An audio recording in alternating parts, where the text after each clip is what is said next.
इस देवता का वाहन खुद हनुमान जी जितना शक्तिशाली था। हैरान रह जाएंगे जब देखेंगे कैसे होते थे हिंदू देवी देवताओं के वाहन।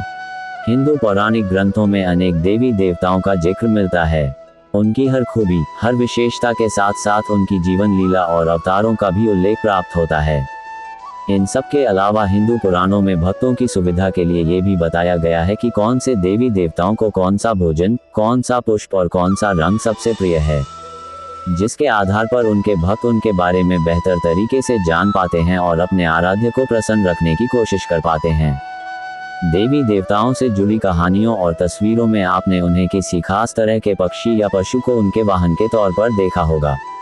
ये वाहन हमेशा उनके साथ रहते हैं और कहीं ना कहीं उनके स्वभाव और उनकी विशेषताओं के बारे में बताते हैं।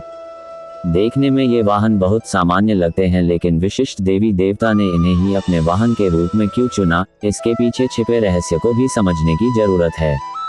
आइए जानते हैं प्रसिद्ध देवी देवताओं और उनके वाहनों के पीछे छिपी कहानी को। भगवान शंकर और नंदी। नंदी बैल न सिर्फ भगवान शिव का वाहन है बल्कि उनके गणों में सर्वश्रेष्ठ भी माना गया है। बैल बहुत ताकतवर और शक्तिशाली होने के बावजूद शांत रहते हैं और यह महादेव के स्वभाव को भी दर्शाता है। भोलेनाथ भी शक्तिशाली होने के बावजूद शांत और संयमित है। इसके अलावा नंदी के 4 पैर हिंदू धर्म के 4 स्तंभ, क्षमा, दया, दान और तप के प्रतीक हैं। नंदी सफेद रंग का बैल है जो स्वच्छता और पवित्रता का भी ज्ञान करवाता है। कार्तिकेय और मोर। पौराणिक कथाओं के अनुसार भगवान कार्तिकेय की तपस्या और साधक क्षमताओं से प्रसन्न होकर स्वयं भगवान विष्णु ने उन्हें ये वाहन भेंट किया था। मोर चंचलता का प्रतीक है और उसे अपना वाहन बनाना इस बात को दर्शाता है कि कार्तिकेय ने अपने मोरे रूपी चंचल मन को अपने वश में कर लिया है।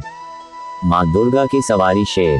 दुर्गा को शक्ति कहा जाता है और सिंह स्वयं शक्ति, बल, पराक्रम, शौर्य और क्रोध का प्रतीक है। शेर की यह सभी विशेषताएं माँ दुर्गा के स्वभाव में मौजूद हैं। शेर की दहाड़ की ही तरह माँ दुर्गा की हुंकार भी इतनी तेज है जिसके आगे कोई भी आवाज सुनाई नहीं दे सकती। देवी सरस्वती और हंस की जोड़ी। सांकेतिक भाषा में हंस जिज्ञासा और पवित्रता का प्रतीक कहा जा सकता है। ज्ञान की देवी सरस्वती को हंस से बेहतर और कोई वाहन मिल भी नहीं सकता था। माँ सरस्वती का हंस पर विराजित होना इस बात को दर्शाता है कि ज्ञान के जरिए ही जिज्ञासा को शांत किया जा सकता है।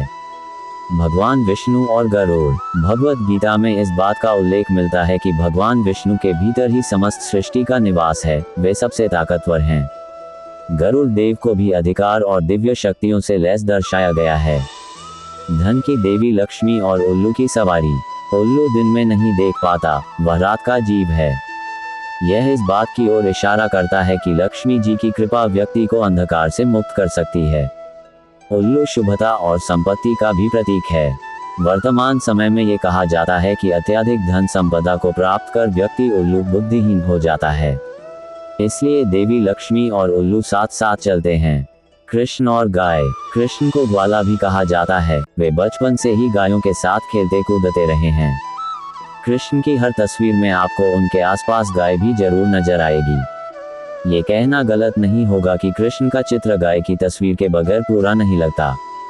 शायद इसके पीछे भारत के ग्रामीण इलाकों की झलक दिखाना ही उद्देश्य रहा होगा। श्री गणेश और मूषक। मूषक अर्थात चूहा हर चीज को कुतर डालता है, ये जाने बिना कि वो चीज कीमती है या अनमोल, वह उसे नष्ट कर देता है। इसी तरह बुद्धिहीन और कुतर्की व्यक्ति भी बिना सोचे समझे अच्छे बुरे हर काम में बाधा उत्पन्न करते हैं। श्री गणेश ने मूषक पर सवारी कर कुतर्कों और अहित चाहने वाले लोगों को वश में किया है। पिशाच के आसन पर बैठते हैं हनुमान जी। प्रेत, पिशाच या अन्य कोई भी बुरी आत्मा दुख और तकलीफ को दर्शाती है। हनुमान जी इन्हें ही अपना आसन बनाकर इनके ऊपर विराजित होते हैं, जो ये दर्शाता है कि हनुमान जी की आराधना हर बुरी ताकत और शक्तियों से बचाती है। यमराज और भैंस। भैंसों का झुंड आने वाले कष्ट से अपने सदस्यों की रक्षा करता है। भैंसा एक सामाजिक प्राणी है, वह देखने में खतरनाक लगता है लेकिन बिना वजह किसी को नुकसान नहीं पहुंचाता। यह इस बात को दर्शाता है कि अगर हम अपने परिवार और संबंधियों के साथ मिलकर रहेंगे तो किसी भी मुश्किल का सामना कर सकते हैं।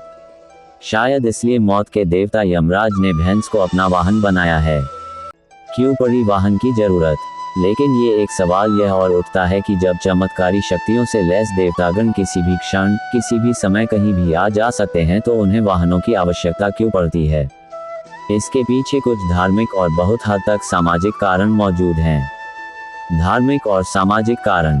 धार्मिक कारण की बात करें तो समस्त देवी देवताओं को जो भी पशु या पक्षी रूपी वाहन दिए गए हैं उनका संबंध उस देवी देवता के व्यवहार से है। वहीं हम सामाजिक कारण की बात करें तो शायद ये कहना गलत नहीं होगा कि अगर पशुओं और पक्षियों को देवताओं के प्रिय वाहन का दर्जा ना दिया जाता तो उनके प्रति होने वाली हिंसा को रोक पाना वाकई मुश्किल हो जाता। मेरी यह जानकारी आपको अच्छी लगी हो तो मेरे चैनल को सब्सक्राइब करें, वीडियो को लाइक करें और कमेंट करें। धन्यवाद। राधे राधे।